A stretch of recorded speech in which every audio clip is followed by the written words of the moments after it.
गौतम बुद्ध हमेशा कहा करते थे, शांत रहना, मौन रहना यह केवल शोर की अनुपस्थिति नहीं है, बल्कि आंतरिक शांति की स्थिति है, जो स्पष्टता, ज्ञान और वर्तमान क्षण के साथ गहरा संबंध ला सकता है।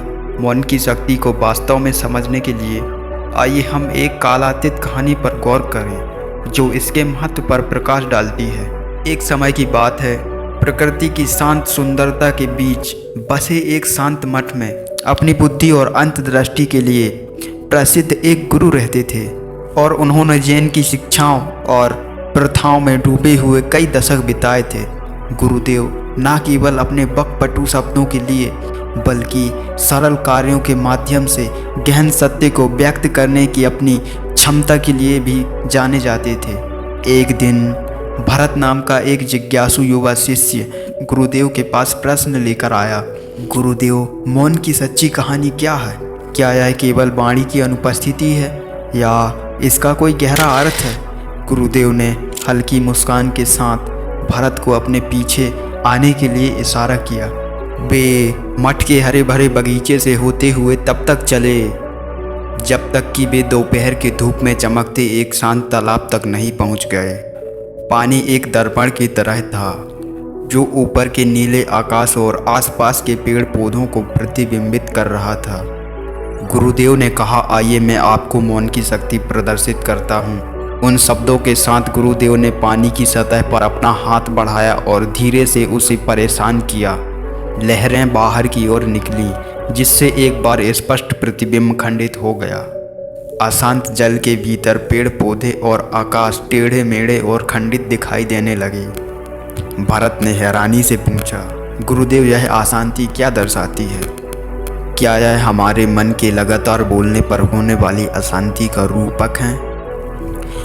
गुरुदेव ने उत्तर देते हुए कहा, जिस प्रकार पानी की सतह उत्तेजित हो जाती है और परेशान होने पर प्रतिबिंबित टेढ़ी मेढ़ी हो जाती है, उसी प्रकार हमारी मन की स्पष्टता, जब वह निरंतर बकबक से भर जाती है, हमारी विचार लहरों की तरह वास्तविकता की वास्तविक प्रकृति को अस्पष्ट कर देते हैं। भरत ने इस दृश्य पर विचार किया, क्योंकि वे लहरों को धीरे धीरे कम होते हुए देख रहा था।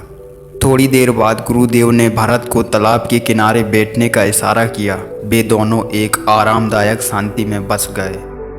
केवल पत्तों की सरसराहट और दूर से पक्षियों की चहचहाहट की आवाज़ आ रही थी। जैसे जैसे समय बीतता गया, कुछ उल्लेखनीय बातें सामने आने लगीं। पानी की सतह धीरे धीरे शांत हो गई, एक बार फिर से एक आदर्श दर्पण बन गई। पेड़ों और आकाश के प्रतिबिंब ने किसी भी व्यवधान से अप्रभावित रहते हुए अपनी स्पष्टता पुनः प्राप्त कर ली। भरत ने आश्चर्य से देखा, जब तालाब अराजकता की स्थिति से शांत शांति में बदल गया। गुरुदेव ने अपनी नज़र भरत की ओर घुमाई। उसकी आंखें ज्ञान से चमक रही थी। हाँ, यह मौन की शक्ति है। जिस प्रकार बिना किसी व्यवधान के तालाब को अपनी स्पष्टता प्राप्त होती है, उसी प्रकार मन को भी हमारे विचारों की शांति में हम वास्तविकता को देखने का अवसर पाते हैं, जैसे कि यह वास्तव में है, बिना किसी बादल के निरंतर मानसिक गतिविधि की अशांति। भरत को उस गहन सबक पर आश्चर्य हुआ जो उसने अभी देखा था। उन्होंने महसूस किया कि मौन की शक्ति वाणी के अभ्यास से भी कहीं आगे तक फैली हुई है।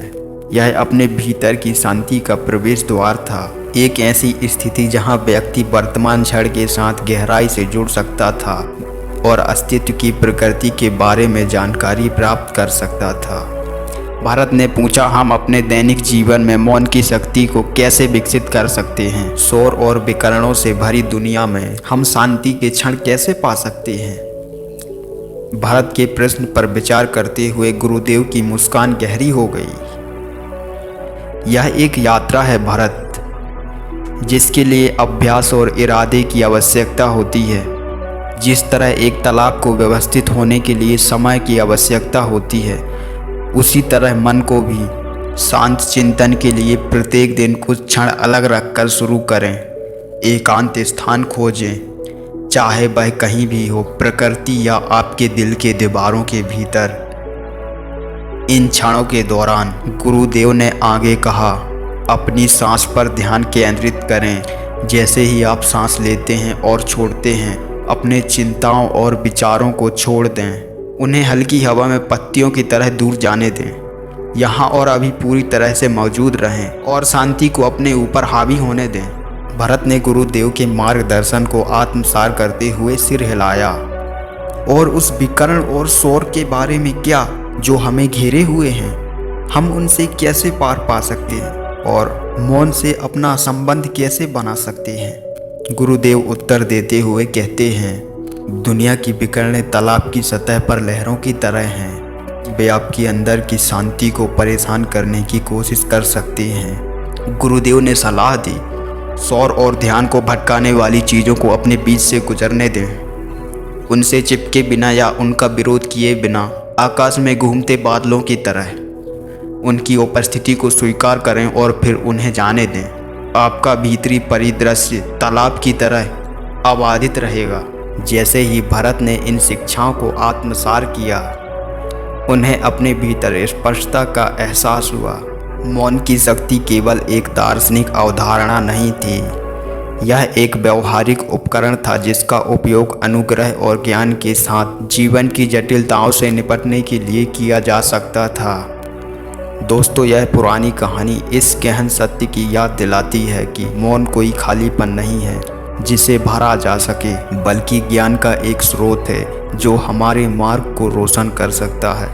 उम्मीद करता हूँ आपको ये वीडियो पसंद आई होगी और कुछ नया सीखने को मिला होगा। धन्यवाद।